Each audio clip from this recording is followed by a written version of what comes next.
Hello, I am Mani Malarvannan. In this video, we will look into Algorand and Stellar stablecoins and how it works.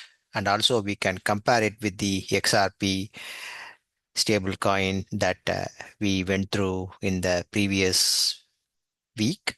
If you need more information about XRP token or how XRP token works, from the Ripple net point of view, please go and watch the previous week's video. And also we will provide the link in this YouTube video so that you can able to view that. And also if you want to learn more about ISO 222 standards, you can watch the videos that we have been going through in the past couple of weeks. And we will also provide the link for the ISO 222 video if you want to know more about it so that you can able to understand this particular presentation more accurately, how Stellar and Algorand stablecoins works, and also how it's going to integrate with the ISO 222 standards.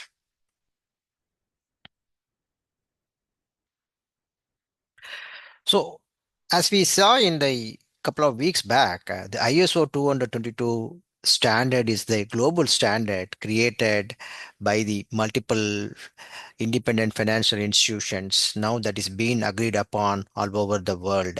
So, anytime any transaction happen between the banks or between the financial institutions, either within the country or cross-border transaction, sending money from one bank to another bank in a different country. Now, most of the countries are all adopting this standard so that the sending entity, the bank, and then the receiving entity, financial institutions or bank can able to understand what is being transmitted and how to interpret it. So this ISO 222 standard has the rich set of XML based standards where you can able to specify multiple different informations about the sending bank, the account number, the sender information, address, and also the receiving information, receiving bank, receiving account. All those are all can be coded within the transaction so that the computer programs that is running this transaction and understanding it can able to make sense of the transaction. Since it is a global standard, everybody follows the standard, and companies, financial institutions within US, Asia, and in Europe, they're all following these standards. And we can able to send money from one country to another country without any issues. This ISO 222 standard is being created to integrate traditional finance. It doesn't involve crypto, but in the last couple of years, the crypto industry started adopting the ISO 222 standards so that customers can able to transact money from their blockchain to financial institutions, and from financial institutions they can able to send money to their blockchain. So that's the whole purpose of this ISO 222 standards that's been adopted in the crypto world. Coming back to the Stellar, it's a blockchain network created where people can able to send money through the Stellar stablecoin from one country to another country. In the last week, we saw Ripple blockchain, and using Ripple, you can also send. The Stellar is the another example for user to send money from one country to another country instantly. So they have a unique concept called anchors. So the anchors are financial institutions or banks. They have there in multiple different countries. Say if you want to be an anchor, then you need to provide a certain set of reserve in the local currency, and then you became an anchor in the Stellar network. Say in US, if you want to send money to your home country, say Philippines, you can able to send it through the Stellar network. What you have to do is that even if you don't have any wallet or blockchain network access, you can go to US anchors and pay $200.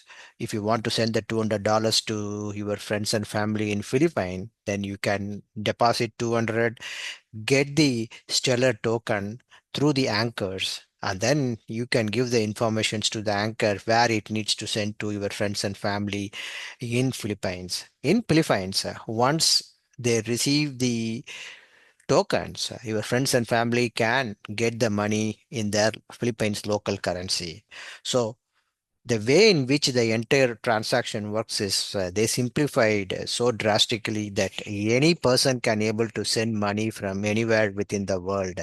So the anchors acts as a add-on to the Stellar network, so that the people can able to send money with a less financial fee, and also the transaction happens instantly. Once the anchor verifies your US dollars, within minutes, your friends and family in Philippines can able to receive the $200. So those type of systems, the Stellar financial network has been created for easy transaction among the customers. And in the financial year, the Stellar has been doing extremely well. The transaction fee is very less. For example, they are you can able to transact with a less than 0.1 percentage of transaction fee for the money you are going to transfer, and also the transaction time that takes is 3 to 5 seconds. Of course, if the network is busy, it may take little longer, but it is instant. If you use the regular financial institutions like bank or other financial intermediaries, it is going to take days or sometimes weeks for your friends and family to get the money that you have been sent from US or from any other country. But using the Stellar's blockchain, you can able to transact, drastically reducing the time. And also the way in which the mining, blockchain mining works, it's energy efficient. So the one of the complaint people have in the crypto blockchain is how much electricity it uses to make sure the network operates. But the Stellar's performance is very interesting because the way in which they have designed the blockchain, it uses a less energy compared to other blockchains like Bitcoin. And another important blockchain is Algorand. Algorand is created for bigger financial institutions to create decentralized applications for various users. For example, if a central bank wants to create a currency, digital currency for their local currency, they can able to use the Algorand blockchain network for that. So the main point in the Algorand is to target the bigger financial institutions like banks or other financial institutions. They can able to create various decentralized applications. Another major use of Algorand is to creating the tokenization of assets. We have seen in multiple different videos in this channel. You can learn more about asset tokenization, and we'll also provide the links in this video so that you can go and watch those videos if you want to know more about the asset tokenization. It's basically if you have a real estate and you can able to create value for the your real estate in the Algorand, and you can able to create tokens. Say you have $1 million property, and you can create tokens, a million tokens, and then you can trade it within the Algorand, so that if other users want to purchase the portion of your real estate, they can able to purchase. If I am interested in purchasing 10 tokens, then I own 10 percentage of that $1 million, the financial $1 million real estate that you have been owning it.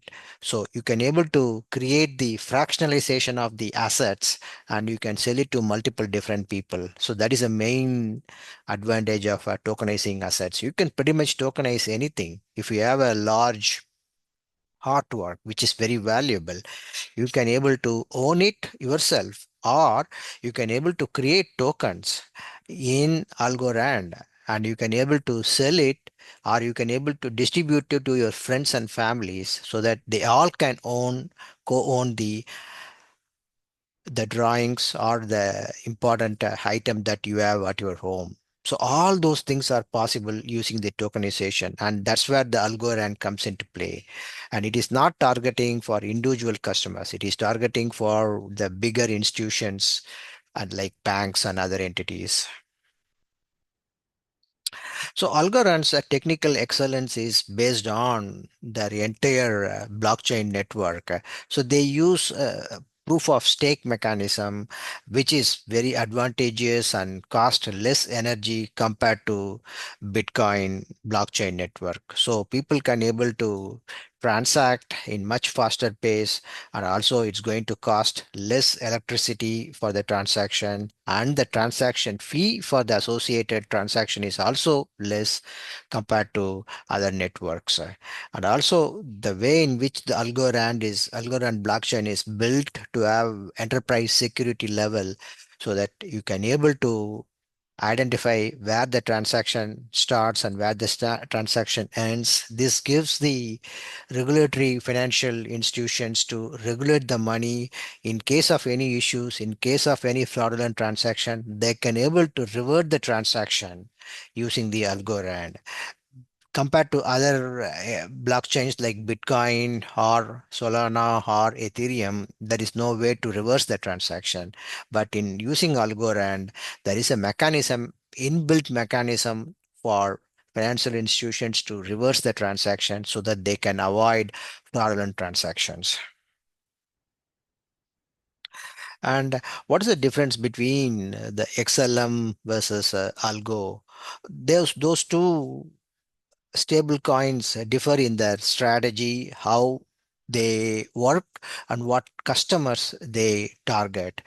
The Stellar, it is basically for individual customers, individual user to send money from one country to another country. So their main audience, the customer base is the individual users, those who want to use their network to send money from one country to another country, or within the same country, you can able to use the network to send money.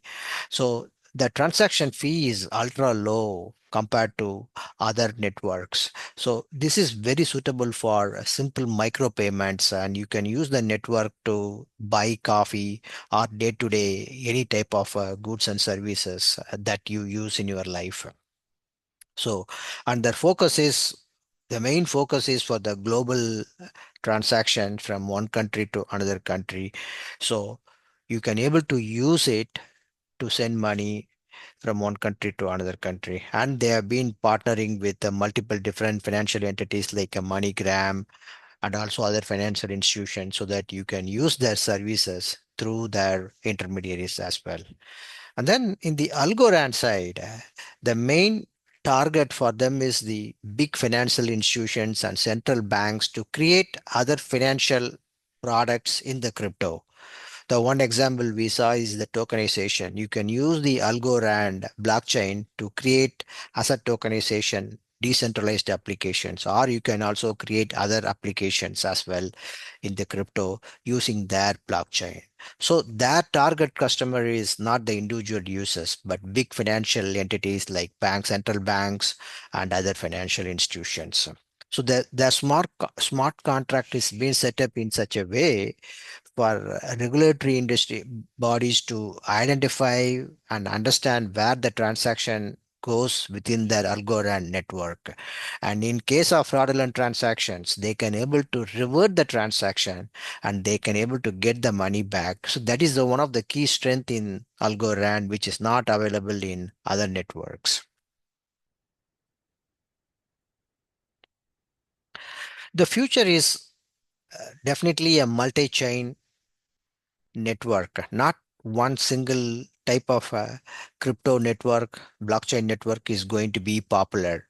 See, for example, Bitcoin and Ethereum, those two are very popular compared to all other networks. And Binance and also other networks is also coming up, but Bitcoin is the top of the chain, and there are a lot of transactions happens, people using Bitcoin to store as a store value cryptocurrency, and that's been there for a long time.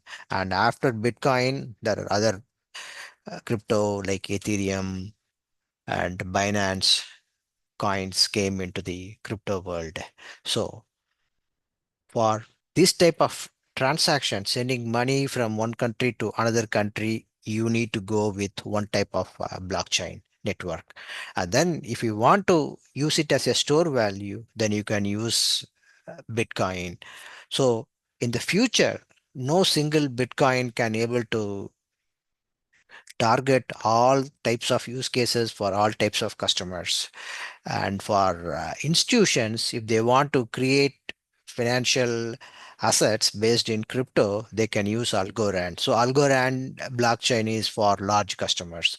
So definitely in the future, there will be more and more custom built blockchains are going to be created, and that's going to be used by different individuals and also financial institutions for transacting in their blockchain networks.